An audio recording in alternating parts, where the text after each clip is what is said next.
ಈಗ ನೋಡಿ, ಈ ಬಜೆಟ್ನಲ್ಲಿ ಅನ್ಲಿಕ್ಕೆ ಬಜೆಟ್ಟು ಮಂಡನೆ ಆದಾಗ ಅದು ಯಾರಿಗೆ ಅನುಕೂಲ ಆಗಿರಬೇಕು ಅಂತಂದ್ರೆ ಒಂದು ಶೋಷಿತ ವರ್ಗಕ್ಕೆ ಅನುಕೂಲವಾಗಬೇಕು. ಬಟ್ ಇವತ್ತು ಬಜೆಟ್ ಮಂಡನೆ ಆಗ್ತಾ ಇರೋದು ಶೋಷಿತ ವರ್ಗಕ್ಕೆ ಎಲ್ಲಿ ಯಾವುದೇ ರೀತಿಯಿಂದ ಅನುಕೂಲ ಆಗ್ತಾ ಇಲ್ಲ. ಯಾಕಂತಂದರೆ ಶೋಷಿತ ವರ್ಗ ಅಂದರೆ ಯಾವುದು? ಶೋಷಿತ ವರ್ಗ ಅಂದರೆ ಇವತ್ತು ಒಕ್ಕಲತನಕ್ಕೆ ಒಂದು ಪೂರಕವಾಗುವಂಥ ಬಜೆಟ್ ಯಾರು ಮಂಡನೆ ಮಾಡ್ತಾ ಇದ್ದಾರೆ? ಯಾವುದೂ ಮಂಡನೆ ಆಗ್ತಾ ಇಲ್ಲ. ಯಾಕಂದರೆ ಕೇವಲ IT BT ದೊಡ್ಡ ದೊಡ್ಡ ಕೈಗಾರಿಕೋದ್ಯಮೆ ಇವನ್ನೆಲ್ಲ ಮಾಡ್ತಾರೆ. ಹೈನುಗಾರಿಕೆಗೆ ಏನು ಇಡ್ತಾ ಇದ್ದಾರೆ? ಮೀನುಗಾರಿಕೆಗೆ ಯಾವುದೋ ಒಂದು ಬಜೆಟ್ನಲ್ಲಿ ದುಡ್ಡು ಇಡ್ತಾ ಇದ್ದಾರೆ, ಯಾವುದೂ ಮಾಡ್ತಾ ಇಲ್ಲ. ಈಗ ಇದೇ ನಮ್ಮ ಮಹದಾಯಿ ಕಳಸಾಬಂಡೂರಿಗಾಗಿ ಆದರೂ ಇವ್ರು ಏನು ಮಾಡ್ತಾ ಇದ್ದಾರೆ? ಮಹದಾಯಿ ಕಳಸಾಬಂಡೂರಿ ಬಗ್ಗೆ ಅದನ್ನು ಮರೆತು ಬಿಟ್ಟಿದ್ದಾರೆ. ಬಟ್ ಅದನ್ನು ಅದ್ರ ಬಗ್ಗೆ ಯಾರು ಅದನ್ನು ಚಕಾರನೂ ಎತ್ತಾ ಇಲ್ಲ. ಮತ್ತು ಈ ಬಜೆಟ್ ಇದನ್ನು ತೊಗೊಂಡು ಏನು ಮಾಡ್ಬೇಕಾಗ್ತದೆ? ಈಗ ಸ್ವಾಮಿನಾಥನ್ ಆಯೋಗದ ವರ್ಗದ ಪ್ರಕಾರ ಒಂದು ಬಜೆಟ್ ಒಂದು ಮಂಡನೆ ಮಾಡಿದ್ರಪ್ಪ ಅಂತಂತಂದ್ರೆ ರೈತರಿಗೆ ಅನುಕೂಲ ಆಗ್ತದೆ. ಇವರು ಇಲ್ಲಿ ಮಾತ್ರ ಯಾವುದು ರೈತರಿಗೆ ಅನುಕೂಲ ಆಗುವಂಥ ಬಜೆಟ್ ಏನೂ ಮಾಡ್ತಾ ಇಲ್ಲ. ಕೇವಲ ಆ ಕುರ್ಗಿ ತೊಗೊಳ್ಳಿಕ್ಕೆ, ಕುಂಟಿ ತೊಗೊಳ್ಳಿಕ್ಕೆ, ಟ್ರ್ಯಾಕ್ಟರ್ ತೊಗೊಳ್ಳಿಕ್ಕೆ ಅಷ್ಟೇ ಸೀಮಿತವಾಗಿದೆ ಹೊರತು ಆದರೆ ನಮ್ಮ ರೈತನ ಒಂದು ಬೆಳೆದಂಥ ಬೆಳೆಗಳಿಗೆ ಸರಿಯಾದಂಥ ನ್ಯಾಯ ಸಿಗಬೇಕಪ್ಪ, ಒಂದು ಬೆಲೆ ಸಿಗಬೇಕಪ್ಪ ಅಂತಂತಂದ್ರೆ ಅದಕ್ಕೆ ಬಜೆಟ್ನಲ್ಲಿ ಕೂಡ ಅದಕ್ಕೆ ಸೀಮಿತವಾದಂಥ ಒಂದು ದುಡ್ಡನ್ನು ಇಡಬೇಕು.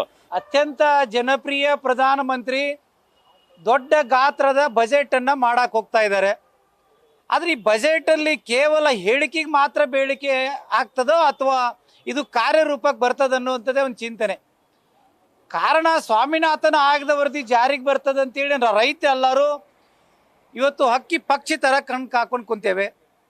ನೀರಾವರಿ ಯೋಜನೆ ಇವತ್ತು ಆಲ್ಮಟ್ಟಿ ಕಾಮಗಾರಿ ಚಾಲುವಾಗಿ 50 ವರ್ಷ ಆದರೂ ಎಲ್ದಂಡೆ ಬಲ್ದಂಡೆ ಕಾಮಗಾರಿ ಕಾರ್ಯರೂಪಕ್ಕೆ ಬರಲಿಲ್ಲ.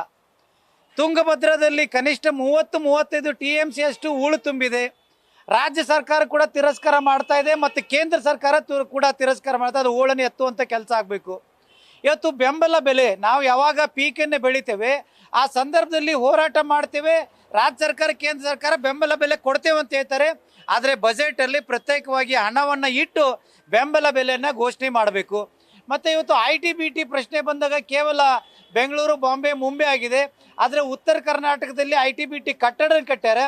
ಆ ನಿಟ್ಟಿನಲ್ಲಿ ಅಲ್ಲಿ ಸರ್ವಿಸ್ ಮಾಡುವ ಪರಿಸ್ಥಿತಿ ಇದೆ. ಹಾಗಾಗಿ IT BTಯನ್ನು ಕೂಡ ಆ ಸ್ಥಳೀಯ ಮಟ್ಟದಲ್ಲಿನ IT BT ವ್ಯವಸ್ಥೆಯನ್ನು ಆಗಬೇಕು. ಕೈಗಾರಿಕೆ ಬಂದಾಗ ಇವತ್ತು ಕೈಗಾರಿಕೆ ಕೇವಲ ಬೆಂಗಳೂರು, ಬಾಂಬೆ ಅಂತ ಆಗ್ತಾ ಇದೆ. ಉತ್ತರ ಕರ್ನಾಟಕದ ಹುಬ್ಬಳ್ಳಿಯನ್ನು ಕೈಗಾರಿಕೆ ಹಬ್ ಅಂತ ಮಾಡ್ಬೇಕಂತ ಹೇಳಿದ್ರೆ ಪ್ರತ್ಯೇಕವಾಗಿ ಹಣವನ್ನು ತೆಗೆದಿಡಬೇಕು. ಒಟ್ಟಾರೆಯಾಗಿ ರೈತರ ವಿಷಯದಲ್ಲಿ, ರೈತರ ಮಕ್ಕಳ ವಿಷಯದಲ್ಲಿ ದೊಡ್ಡ ಗಾತ್ರದ ಬಜೆಟ್ ಅಷ್ಟೇ ಆಗಿರಬಾರ್ದು, ಅದು ಕಾರ್ಯರೂಪಕ್ಕೆ ಕೂಡ ಬರಬೇಕಂತೇಳಿ ತಮ್ಮ ಮಾಧ್ಯಮ ಮುಖಾಂತರ ಕೇಂದ್ರ ಸರ್ಕಾರಕ್ಕೆ ನಾನು ಒತ್ತಾಯಿಸಿಯನ್ನು ಇಡ್ತೀನಿ.